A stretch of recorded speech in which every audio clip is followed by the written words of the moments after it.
ಕೊಲೆ ಕೇಸ್ನಲ್ಲಿ ಕಂಬಿ ಎಣಿಸ್ತಾ ಇರುವ ದರ್ಶನ್ ದಾದಾಗಿರಿಯದ್ದೇ ಎಲ್ಲ ಕಡೆ ಟಾಕ್ ಆಗ್ತಾ ಇದೆ. ಹತ್ಯೆ ಕೇಸ್ನಲ್ಲಿ ದರ್ಶನ್ ಅರೆಸ್ಟ್ ಆದರೂ ಕೂಡ ಮನೆಯವರೊಬ್ಬರೂ ಪತ್ತೆನೇ ಇಲ್ಲ.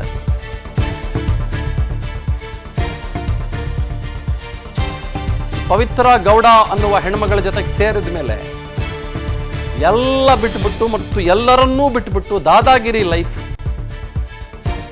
ಮೀನಾ ತೂಗುದೀಪ್ ಶ್ರೀನಿವಾಸ್ ಮತ್ತು ತಮ್ಮ ದಿನಕರ್ ಯಾಕೆ ಸೈಲೆಂಟ್ ಆಗಿದ್ದಾರೆ? ದರ್ಶನ್ಗೆ ತಾಯಿ ಮೀನಾ ತೂಗುದೀಪ ಶ್ರೀನಿವಾಸ್ ಬಗ್ಗೆ ಕೂಡ ಕೇರಿದ್ದಂಗೆ ಕಾಣಿಸ್ತಾ ಇಲ್ಲ. ಸಿದ್ಧಾರ್ಥ ನಗರದಲ್ಲಿ ತೂಗುದೀಪ ಶ್ರೀನಿವಾಸ್ ಅವರು ಕಟ್ಟಿಸಿರುವ ಮನೆಯಲ್ಲಿ ತಾಯಿ ಇದ್ದಾರೆ. ಒಂದು 70-75 ವರ್ಷ ತಾಯಿ. ಇತ್ತೀಚೆಗೆ ತಾಯಿ ಮೀನಾ ಅವರು ನೋಡೋಕ್ಕೂ ಕೂಡ ಮೈಸೂರಿಗೂ ಈ ಮನುಷ್ಯ ಹೋಗಿಲ್ವಂತೆ. ಹುಟ್ಟಿ ಬೆಳೆದಿದ್ದ ಮನೆಯನ್ನು ಮರೆತು ಹೋಟೆಲ್ಗಳಲ್ಲೇ ದರ್ಶನ್ ವಾಸ್ತವ್ಯ. ತಂದೆ ಕಟ್ಟಿಸಿದ ಮನೆಯಲ್ಲಿ ತಾಯಿ ಇದ್ರೂ ಕೂಡ ಇತ್ತೀಚೆಗೆ ಈ ದಚ್ಚು ಅನ್ನೋ ಮನುಷ್ಯ ಹೋಗ್ತಾನೆ ಇರಲಿಲ್ಲ. ತಾಯಿ ನೋಡೋಕ್ಕೆ ಮನೆಗೆ ಹೋಗದೇ ಇದ್ದಿದ್ರಿಂದ ಮನೆ ಬಾಂಧವ್ಯ ಕೂಡ ಕಟ್ಟಾಗಿದೆ.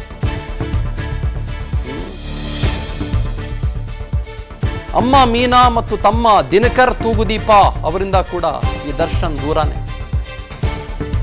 ಮೈಸೂರಿನಲ್ಲಿ ತೂಗುದೀಪ್ ಶ್ರೀನಿವಾಸ್ ಅವರು ಕಟ್ಟಿಸಿರುವ ಮನೆಯಲ್ಲಿ ಮೀನಾ ಅವರು ವಾಸ್ತವ್ಯ ಹೂಡಿದ್ದಾರೆ.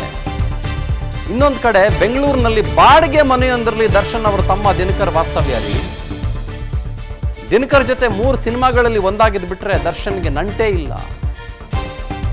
3-4 ವರ್ಷದಿಂದ ದಿನಕರ್ ತೂಗುದೀಪ ಜೊತೆಗೆ ನಟ ದರ್ಶನ್ಗೆ ಸಂಬಂಧವೇ ಇದ್ದಂಗೆ ಕಾಣಿಸ್ತಾ ಇಲ್ಲ. ಜೊತೆಯಲ್ಲಿ ನವಗ್ರಹ, ಸಾರಥಿ ಸಿನಿಮಾಗಾಗಿ ಒಟ್ಟಿಗೆ ಕೆಲಸ ಮಾಡಿದವರು.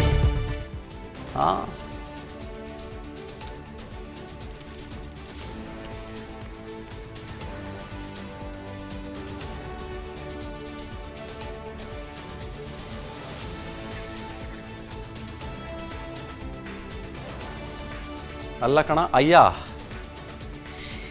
ಮನೆಗೆ ಮಗನೂ ಆಗಲಿಲ್ಲ, ಅತ್ಲಾಗೆ ಸಿನಿಮಾದಲ್ಲಿ ತೋರಿಸಿದಂಥ ಯಜಮಾನೂ ಆಗಲಿಲ್ಲ.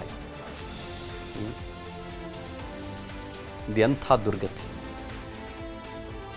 ಯಾರೋ ಒಬ್ಬ ಹೆಣ್ಮಗಳು ಐಷಾರಾಮಿತನದಲ್ಲಿ ಬದುಕನ್ನು ಕಟ್ಕೊಂಡಿದ್ದಾರೆ. ಅದು ಯುವರ್ ಪರ್ಸ್ನಲ್ ಲೈಫ್. ನನಗೆ ಅದ್ರ ಬಗ್ಗೆ ಮಾತಾಡುವ ಯಾವ ಯೋಗ್ಯತೆ ಕೂಡ ಇಲ್ಲ. ಮತ್ತೊಂದು ಕಡೆ ನಿಮ್ಮ ತಮ್ಮ ಬಾಡಿಗೆ ಮನೇಲಿ ವಾಸ್ತವ್ಯ.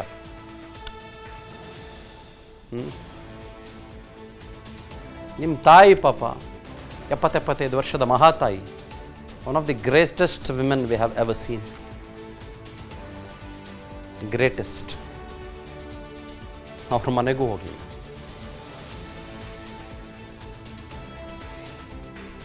ದುರಂತಕ್ಕೆ ಇನ್ನೊಂದು ಹೆಸರು ಅನ್ಸುತ್ತೆ. ಇದೆಲ್ಲ ಮಾತಾಡ್ತಾರೆ. ರಂಗಸ್ವಾಮಿ ನಮ್ಮ ಮೈಸೂರಿನ ಪ್ರತಿನಿಧಿ. ಏನ್ ರಂಗಸ್ವಾಮಿ?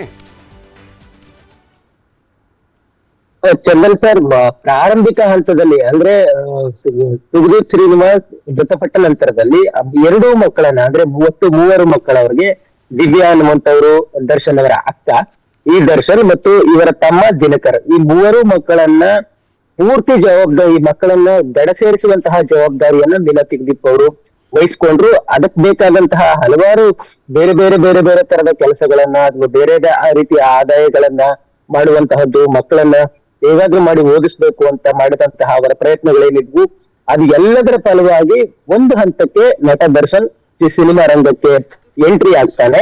ಆ ನಂತರದಲ್ಲಿ ಆತ ಸಕ್ಸಸ್ ಅನ್ನ ಕಾಣ್ತಾ ಹೋಗ್ತಾನೆ. ಸಕ್ಸಸ್ ಅನ್ನ ಕಾಣುವವರೆಗೂ ತಾಯಿ ಜೊತೆಗೆ ತುಂಬಾ ಚೆನ್ನಾಗಿದ್ದವನು. ಅಂದ್ರೆ ಎಷ್ಟರ ಮಟ್ಟಿಗೆ ಅಂತಂದ್ರೆ ಯಾವುದೇ ಸಂದರ್ಭದಲ್ಲಿ ತಾಯಿ ಜೊತೆಗೆ ತನ್ನೆಲ್ಲಾ ನೋವು ನಲಿವುಗಳನ್ನು ಹೇಳ್ಕೊಳ್ಳುವಷ್ಟರ ಮಟ್ಟಿಗೆ, ಅಂದ್ರೆ ಎದೆ ಎತ್ತರಕ್ಕೆ ಬೆಳೆದ ಮಗ ಕೂಡ ತಾಯಿ ಜೊತೆಗೆ ಅತ್ಯಂತ ಅನ್ಯೂನ್ಯವಾಗಿರಬಹುದು ಅನ್ನೋದಕ್ಕೆ ಮಾದರಿ ಅನ್ನುವ ರೀತಿಯಲ್ಲಿ ನಟ ದರ್ಶನ್ ಮತ್ತು ತಾಯಿ ಇದ್ರು. ಅದೆಲ್ಲವೂ ಇದ್ರು ಅನ್ನೋದಕ್ ಮಾತ್ರ ಈಗಿನ ಸನ್ನಿವೇಶದಲ್ಲಿ ಮಾತಾಡಬೇಕಾಗುತ್ತೆ ಚಂದನ್. ಯಾಕೆ ಅಂತಂದ್ರೆ ಕಳೆದ ಇತ್ತೀಚಿನ ವರ್ಷಗಳಲ್ಲಿ ನಟ ದರ್ಶನ್ ಸ್ವಂತ ಆತ ಹುಟ್ಟಿ ಬೆಳೆದಿರುವ ಮನೆ ಇದೇ ಸಿದ್ಧಾರ್ಥ ನಗರದಲ್ಲಿ, ಮೈಸೂರಿನಲ್ಲಿ ಅವರ ಮನೆ ಇದೆ. ಆ ಮನೆಯಲ್ಲಿ ತಾಯಿ ವಾಸ ಇದ್ದಾರೆ ಮತ್ತು ಅವರ ಇಡೀ ಬಾಲ್ಯ ಸ್ನೇಹಿತರೆಲ್ಲರೂ ಇಟ್ಟಿಗೆಗೂಡು, ಸಿದ್ಧಾರ್ಥ ನಗರ ಸಮೀಪದ 11 ಬಡಾವಣೆ, ಆ ಬಡಾವಣೆ ಏನಿದ್ದಾರೆ ಮೈಸೂರಿನಲ್ಲಿ ಬೇರೆ ರೀತಿಯ ಅಂದ್ರೆ ಅವ್ರ ಜೊತೆಗೆ ಇದ್ದಂಥವ್ರು, ಓಡಾಡದಂಥವ್ರು, ಅವ್ರ ಜೊತೆನಲ್ಲಿ ಓದ್ದಂಥವ್ರು, ಕಷ್ಟದ ದಿನಗಳಲ್ಲಿ ಇವ್ರ ಜೊತೆಗೆ ಕೆಲಸ ಮಾಡಿದಂಥವ್ರು ಎಲ್ಲರೂ ಕೂಡ ಇದ್ದಾರೆ. ಯಾರೊಬ್ರು ಕೂಡ ದರ್ಶನ್ ಬಗ್ಗೆ ಈಗಿನ ಸನ್ನಿವೇಶದಲ್ಲಿ ಒಳ್ಳೇದನ್ನು ಮಾತಾಡಕ್ ರೆಡಿ ಇಲ್ಲ, ಕೆಟ್ಟದನ್ನು ಮಾತಾಡಕ್ ರೆಡಿ ಇಲ್ಲ. ದರ್ಶನ್ ಅಂತಂದ್ರೆ ಅಯ್ಯಪ್ಪ ಅವ್ನ್ ಸವಾಸ ಬೇಡ ಅನ್ನೋ ರೀತಿಯಲ್ಲಿ ರಿಯಾಕ್ಷನ್ ಕೊಡುವ ಮಟ್ಟಿಗೆ ಇದ್ದಾರೆ. ಅಂತಹದ್ದೇ ಸನ್ನಿವೇಶದಲ್ಲಿ ಅವ್ರ ಮನೆಯವರು ಇರೋದನ್ನ ಗಮನಿಸ್ಬೇಕು. ವಿಸ್ತಾರ ನ್ಯೂಸ್ 2-3 ಬಾರಿ ಸಿದ್ಧಾರ್ಥ ನಗರದಲ್ಲಿರುವ ದರ್ಶನ್ ತೂಗುದೀಪ್ ಅವರ ಮನೆಗೆ ಭೇಟಿಯನ್ನು ಕೊಟ್ಟು ಅವರ ತಾಯಿಯನ್ನ ಮಾತನಾಡಿಸುವಂತಹ ಪ್ರಯತ್ನವನ್ನ ಮಾಡಿದೆ. ವಿಸ್ತಾರ ನ್ಯೂಸ್ ಮನೆಗೆ ಹೋದಾಗ್ಲೆಲ್ಲರೂ ಮನೆಯಿಂದ ಒಬ್ರು ಮನೆ ಕೆಲಸದವ್ರು ಆಚೆ ಬರ್ತಾರೆ, ಅಮ್ಮ ಅವ್ರಿಗೆ ಹುಷಾರಿಲ್ಲ, ಅವ್ರೇನು ಮಾತಾಡಲ್ವಂತೆ ಅನ್ನುವಂತಹ ರಿಯಾಕ್ಷನ್ ಅನ್ನ ಕೊಡ್ತಾರೆ. ಅಂದ್ರೆ ತಾಯಿ ಮೀನಾ ತೂಗುದೀಪ್ ಅವ್ರಿಗೆ ದರ್ಶನ್ ಅವರ ಈ ಬೆಳವಣಿಗೆಗಳ ಬಗ್ಗೆ ಮಾಹಿತಿ ಇದೆ, ಆದ್ರೆ ಮಗನನ್ನ ಸಮರ್ಥನೆ ಮಾಡ್ಕೊಳ್ಲಿಕ್ಕಂತೂ ಆಗೋದಿಲ್ಲ. ಯಾಕಂತಂದ್ರೆ ಇದು ಕ್ರಿಮಿನಲ್ ಪ್ರಕರಣ. ಒಂದ್ ರೀತಿಯಲ್ಲಿ ಆ ಒಡನಾಟಗಳನ್ನ ಹಂಚ್ಕೊಳ್ಳೋಣ ಅಂತಂದ್ರೆ ಈ ಸಂದರ್ಭದಲ್ಲಿ ಏನ್ ಮಾತಾಡೋದು ಅನ್ನೋ ಗೊಂದಲದಲ್ಲಿ ಇದ್ದಂತಿದೆ. ಒಟ್ನಲ್ಲಿ ಮೀನಾ ತೂಗುದೀಪ್ ಅವರಂತೂ ಮಾತಾಡಿಲ್ಲ. ಎಲ್ಲಕ್ಕಿಂತ ಮುಖ್ಯವಾಗಿ ನಟ ದರ್ಶನ್ ಕಳೆದ 10-15 ವರ್ಷಗಳಲ್ಲಿ ಚಿತ್ರೀಕರಣ ಅಥವಾ ಚಿತ್ರರಂಗದ ಉತ್ತುಂಗದಲ್ಲಿ ಇದ್ದಾಗ್ಲೂ ಕೂಡ ಮೈಸೂರಿಗೆ ಬಂದ್ರೆ ಅವ್ರು ಉಳಿದುಕೊಳ್ತಾ ಇದ್ದು ಸಂದೇಶಿ ಪ್ರಿನ್ಸ್ ಹೋಟೆಲ್ ಅಲ್ಲಿ ಅಥವಾ ರ್ಯಾಡಿಷನ್ ಬ್ಲೂ ಹೋಟೆಲ್ ಅಲ್ಲಿ ಅಥವಾ ಸೋಸಿಯಲ್ಸ್ ರೆಸ್ಟೋರೆಂಟ್ ಅಲ್ಲಿ ಅಥವಾ ಅವರು ಕುಡಿಲಿಕ್ಕೆ ಅಂತ ಮಾಡ್ಕೊಂಡಿದ್ದ ಒಂದು ಅವರ ಕೆಂಪೈನುಂಡಿಯ ತೋಟದ ಮನೆ ಏನಿದೆ ಅಲ್ಲಿ. ಅಂದ್ರೆ ಎಲ್ಲ ಬೇರೆ ಬೇರೆ ಕಡೆನೆ ಅವ್ರು ಉಳ್ಕೊಂಡಿದ್ದಾರೆ ಹೊರತು ಹೋಟೆಲ್ ನಲ್ಲಿ ಮಲ್ಕೊಳ್ತಿದ್ರೆ ಅಪ್ಪ ಕಟ್ಟಿಸಿದ ಮನೆಯಲ್ಲಿ ವಾಸ ಆಗಿಲ್ಲ ಅನ್ನೋದಂತೂ ಸ್ಪಷ್ಟವಾಗಿ ಕಾಣಿಸುತ್ತೆ. ಚಂದನ್ ಶರ್ಮಾ. ಅನುಕ್ಷಣದ ಸುದ್ದಿಗಳಿಗಾಗಿ ವಿಸ್ತಾರ ನ್ಯೂಸ್ ಯೂಟ್ಯೂಬ್ ಚಾನೆಲ್ ಸಬ್ಸ್ಕ್ರೈಬ್ ಮಾಡಿ. ಹೊಸ ಸುದ್ದಿಗಳ ನೋಟಿಫಿಕೇಶನ್ಗಾಗಿ ಬೆಲ್ ಐಕಾನ್ ಕ್ಲಿಕ್ ಮಾಡಿ. ಲೇಟೆಸ್ಟ್ ಅಪ್ಡೇಟ್ಸ್ಗಾಗಿ www.vistaranews.com ವೆಬ್ಸೈಟ್ಗೆ ವಿಸಿಟ್ ಮಾಡಿ. ಅಂಗೈಯಲ್ಲೇ ಜಗತ್ತಿನ ಸುದ್ದಿ ತಿಳಿಯಲು ವಿಸ್ತಾರ ನ್ಯೂಸ್ ಕನ್ನಡ ಆಪ್ ಡೌನ್ಲೋಡ್ ಮಾಡಿ.